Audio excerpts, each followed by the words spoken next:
家族に結婚を反対されてます。アリサさんならどうしますか？メンタルを強くする方、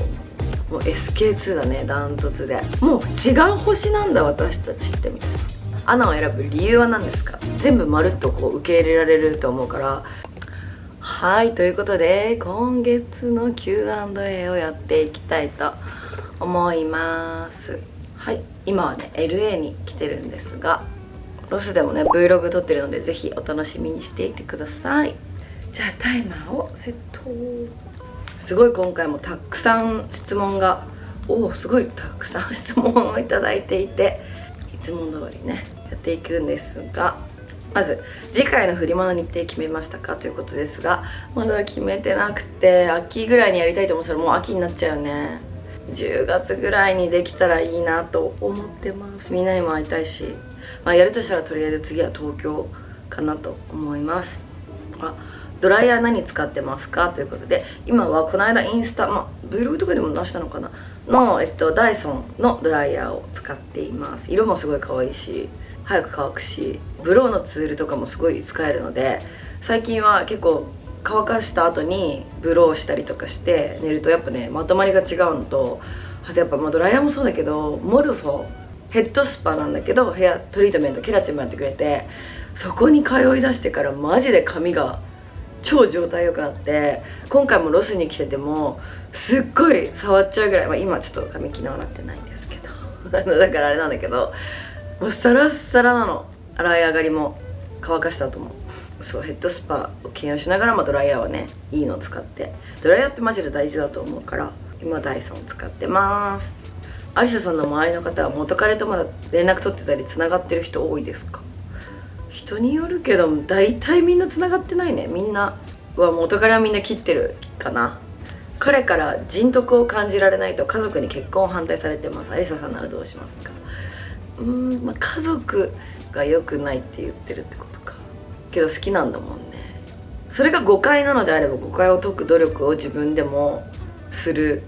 けど、周りが言ってることってあながち間違ってなかったりするから、ただ人徳を感じられないってだけだったらまたあれだけど、逆にそれを周りの友達とかにも相談して、もう本音で教えてみたいな、どう思う彼のこととか。だけど周りの友達に今こういう状況なんだけどどう思うって言って、本当はその周りの友達が自分の彼のことをどう思ってるかっていうのをちゃんと聞いた方がいいと思うし、なんか周りが言ってることって本当に大体マジで間違ってないから、もしかしたら今自分が周りが見えなくなっちゃってるだけかもしれないし、本当に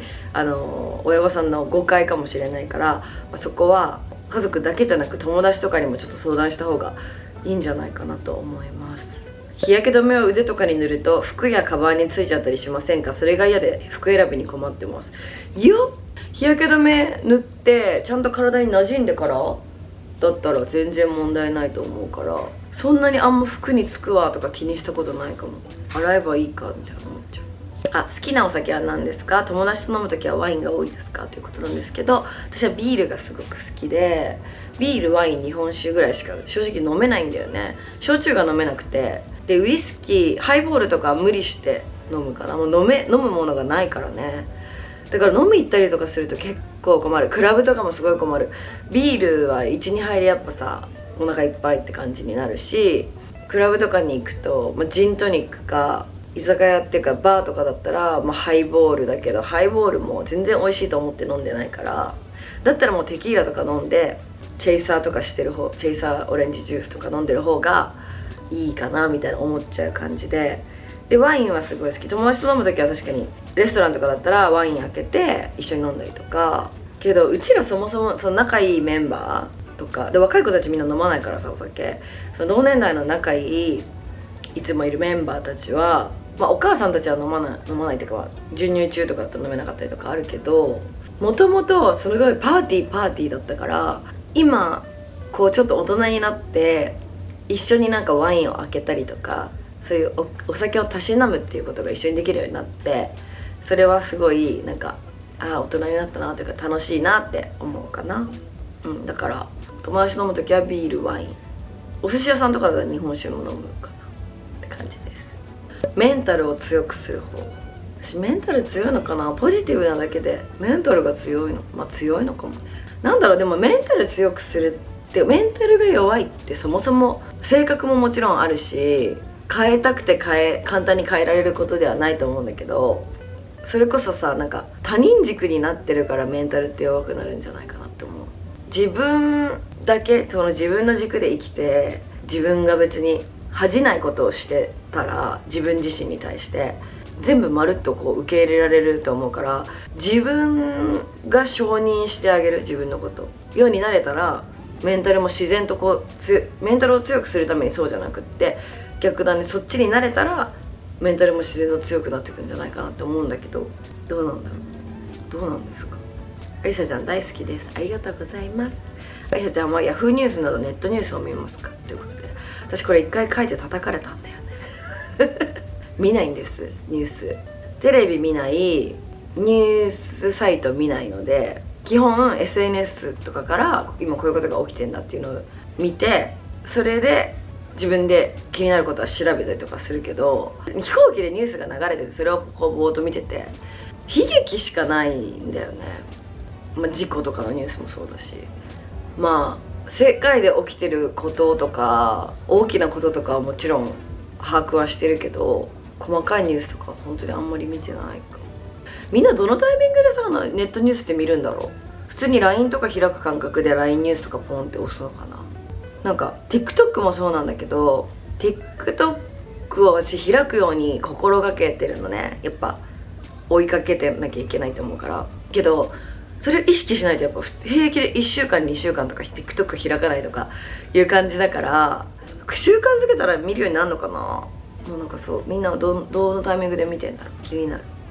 日記書くならデジタル派ですかノート派ですか。私は本を読むのも書籍、フィジカルな本を読むタイプで、日記とかも書きたいタイプだから。手帳も未だに持ってるし、スケジュール管理は基本 iPhone なんだけど、仕事の管理だったりとか、税金関係とか自分のなんか会社のこととかはノートに手書きで書いたりとかしてて、結構ね、なんかやっぱ文系だったか関係あるのかな、分かんないけど、ノートに書くっていうの行為が結構好き。最近できてないけど、日記ならノートがいい。アリサさん大好きです、ありがとうございます。好きな食べ物は何ですか。これ前も来た気がするんだけど、私好きな食べ物がなくて、嫌いな食べ物はパクチーとピーマン。けどピーマンは最近徐々に、人生33年間食べれなかったんだけど、徐々にちょっと克服しつつあって、自分でも驚いてるんだけど、パプリカスタートでピーマンにちょっとでも美味しいなと思っては食べてないんだけどね。ピーマンはピーマンとパプリカと、あと八角とかしびれる系があんまり好きじゃなくて、だけど好きな食べ物って聞かれると、好きな食べ物がありすぎて最後の晩餐も決められないし、食べることが好き、炭水化物が好きかな。けど本当にね、食べ物が好きって感じ。新婚旅行はどこに行く予定ですか。理由と時期も知りたいです。新婚旅行はまだ何も決めてないんだけど、私はアフリカに行きたくて、時期はそのアフリカの行きやすい気候の時期とかも調べなきゃいけないんだけど、漠然とアフリカに行きたいって思ってるだけで何も調べてないし、時期も決めてないです。マイルズさんとの関係で結婚して変わったことはありますか。私も同棲してるので気になります。ないね、本当にない。でも喧嘩はなくなったかな。なんか喧嘩っていうか、私が怒るのがなんで結婚してくれないのみたいな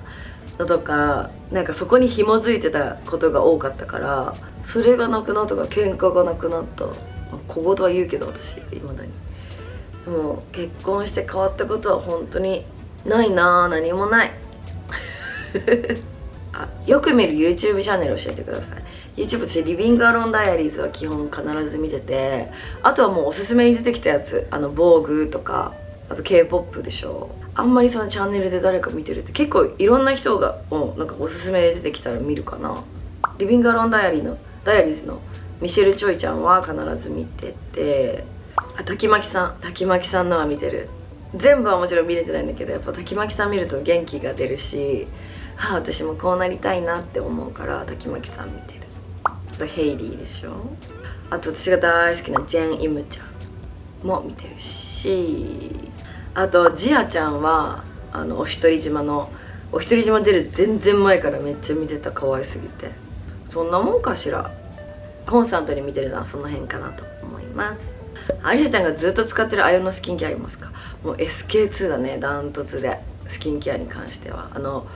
ピテラっていうかフェイシャルトリートメントエッセンスは結構もうずっと使ってるかな。他のもの私やっぱりいろんなものをいただく機会が多いから好きだしね、新しいものもだからいろいろ試したりするんだけど、結局次何使おうかなってなってボトルを使い終わってってなると、とりあえず SK2 使っとくかっていう感じでぐらい、なんかお肌にも合うし容量も多いからもうバシャバシャ使えるのもすごく好きなところで、そうあれ使ってるとやっぱ肌荒れが起きづらいです私はね。あと最近は本当にダルバだね。スキンケアって日焼け止めがメインだけど、もうダルバの日焼け止めは本当に絶大な信頼と、普通に私が個人的に好きっていうのでめっちゃ使ってるでしょ。いやもうずっと使ってるってなったらそこかな。背中ケア教えてほしいです。私背中のケアは何もしたことがなくて、クリームとかも手とかなんか塗れないじゃん。脱毛はした20歳ぐらいの時に。でも背中褒められるんですよね。すごい背中が綺麗だねって褒められるんですけど、でもちょっと写メ撮ってみたいな感じでなんかよく友達とかに写メ撮ってもらうとシミがもう増えて、首にもさ最近さ首のこの辺にさちっちゃいほくろがめっちゃ増えてて、で今日はちょっとそばかすメイクみたいな、ここにそばかす描いてみたの、ヘイリーの真似して。だけどこの間宮古島で船で寝ちゃって顔がめっちゃ焼けたの。これ今ねそばかすメイクをした理由が、ここら辺のシミの増え方カンパもなんだけどがやばすぎて、ごまかすためにここにもそばかすをすごい上手にかけたの。生まれて初めてぐらいにかいたんだけど、もうどれがシミでどれがメイクか分かんないぐらいやばいんだけど、何の話だっけこれ。背中だ。背中にもシミが増えてて、腕なんてもう余裕でもうすごい量のねちっちゃいシミがいっぱいあって、もうでもいいのは全部取るからもうちょっと仕上げて全部取ります。ありはちゃん大好き、ありがとうございます。ファンクラブとかないんですか？ありませんよ、私誰ってなっちゃうからないですね終了はい、ありささんはいつもアナを使ってる印象がフライトねあるんですが、アナを選ぶ理由は何ですかということで、もともと JAL だったのね。で JAL を使ってたんだけど、アナを選ぶ理由はもう圧倒的にスターアライアンスが加盟が多いというところで、スターアライアンスっていうその加盟の中にアナが入ってて、 JAL はワンワールドっていうのに入ってて、でそれ以外にも、スカイチームっていうのがデルタとかのやつがあったりとかするんだけど、一応全部マイレージとか会員はなってるけど、もうスターアライアンスの加盟、スカイチームも多いんだけど日系エアラインがそこには入ってないから、アナに乗ってマイルを貯めとくとヨーロッパの国内線、アメリカの国内線とか、ヨーロッパだね、ヨーロッパ間の移動とかが結構加盟が多くていいのね。だから、ワンワールドより多いっていう理由でアナに乗り換えて、でも 結構 JAL でマジマイラーみたいな感じだったからめっちゃ JAL 乗ってたんだけど、アナに乗り換えて、あとは今はそのビジネスに乗ることが多いんだけど、アナの機材がザ・ルームってやつがすごく良くてそれが好きなんだけど、 LA 便がザ・ルームなくなっちゃってさ、ショックって感じだから、もうこの間インスタでもちょっと答えたんだけど、ビジネスに乗ったことなかった時はエコノミーでも全然フライトが OK、大変ってか腰も痛いお尻も痛いけど全然できたの、若さもあったけどね。でも年齢とともにビジネスとかにも仕事で乗らせていく機会が増えたらもう戻れないからさ、もう課金するしかないじゃん。自分で行く時も課金してマイルで取れないこと多いから。でザ・ルームに乗っちゃったら、今まで課金までして乗ってたビジネスがプレーコの延長ぐらいの感覚になっちゃうっていう。人間はだから一度いい思いをするともう戻るのが本当に大変なので、皆さんも気をつけてください。特にスリが多い海外での対策を教えてほしい。チャックがついてるバッグにする。あとブランドのバッグは絶対持たない。携帯は結構普通に、ブラジルとか南米行ったことないから南米やばいって聞くんだけど、そこの経験はしたことないけど、パリとか例えば電車駅とかもすごいやばくて、もうカバンは絶対前だしギュッてしてるし、人とか近づいてきたらなんかうわーってやるし、財布は基本私旅行の時は絶対日本で使ってる財布を持っていかないのと、必ずもう必要最低限のカードとかしか持ち歩かないようにしてて、財布は旅行用と普段用で分けてる。でもそんくらいかな。あとはもうチャックついてるカバンでギュッて前で持つぐらいしかやってないですかね。これね、妊活してるので親友たちがみんな子供連れて集まってるところに行きたくないなって思ってしまいます。ありさちゃんはどうですかということなんですけど、私は全く気にしないっていうか、むしろ子供好きだから会いたいし、自分がそんな切羽詰ま子供は欲しいけどっていう感じだから、逆にみんな見てるとマジで今遊ぼうみたいななんていうの、遊ぼうじゃないけどさ、今身軽なうちにできることいっぱいしとこうって思うから、もちろん妊活されててね、できてないから多分嫌だなっていう気持ちになっちゃうんだと思うんだけど、行きたくないなら別に行かなきゃいいし、ごめんちょっと行けないんだって言ったら向こうも察してくれるだろうし、そこでメンタル持ってくれるなら全然そこの付き合いはわざわざ別に自分が行きたいと思うまで行かなくていいと思うから。けどやっぱ妊活ももちろん人それぞれだと思うけど、周りとかだったら妊活やめた瞬間にストレスがなくなって子供ができたとかさ、いうパターンも結構聞くし、もうそれはさ、もう人それぞれだからな、私が言ったからできるわけじゃないし、じゃあやめてみてできるかって言ったらその保証もないし、もうすごい難しい問題なんだけど、私はこの質問に関しては私は全然予定が合えば行くし、予定が合わなければ行かないしみたいな、ほんとそのくらいの感じかな。仲いい子たちの子供はもう自分の子のように可愛いし、全然会える時に、だって今しかないじゃんこの月齢って。会える時に私は会いたいなって思います。小さい頃どんな習い事をしていましたか？スイミング、ピアノ、習字、テニス、そんなもんか。プールが一番早かったかな。スイミングが幼稚園からで、ピアノも幼稚園から、年中か年少から小4の受験までやってたの。10年ぐらいやってたんだけど、楽譜は読める、ギリ読めるけどピアノというものに触れなさすぎてって感じだね。あと習字とテニスもすごい下手だった。小4から小6まで忘れちゃったけどやってて、同学年の子たちがみんな中級コースなのに一人だけずっと初級コースだったの才能ないっぽい。好きだけどね、テニス楽しいから。湘南でミートアップしてほしい。都内に来てください。湘南はあんまり行かないね、なかなか行かないの。タイマーが鳴ってしまったので次で最後の質問にしたいと思います。全然拾えてなくない？しかもちょっと今日テンション低くない？ごめんなさい。声張れない日かもコミュ力の高いアリサさんにも人とうまくできないことはありますか？その時はどうしてますか？ということなんですが、あるね。100笑えない、この人の前とかいう時あるよ。全然普通に最近は私本当に丸くなったなって思うの。別に結構やっぱね尖ってたから、20代前半別に人は好きだったし性格自体は変わってないんだけど、大人になったなぁと思う。すごく自分がね、別にどんな年齢だろうと誰だろうとニコニコ楽しく接しられるし、自分もいろんなことを好奇心というかさ、今の若い子はこういう感じなんだとか、今の上の人たちはこんな感じで過ごしてるんだとか、いろいろ吸収したいから普通にいけるんだけど、これ昔からなんだけど、たまにやっぱね、多分本当に合わないんだろうなっていうなんていうの、波長がまた宇宙の話しちゃうよみたいな感じなんだけど、もう違う星なんだ私たちってみたいな。その人が嫌いとか、その人なんだこいつとかじゃなくって、この人と喋るときハハハとか笑ってるのに、いつもがってここまで笑うとしたらこのくらいでしか笑顔が行ききってないなみたいなの人いる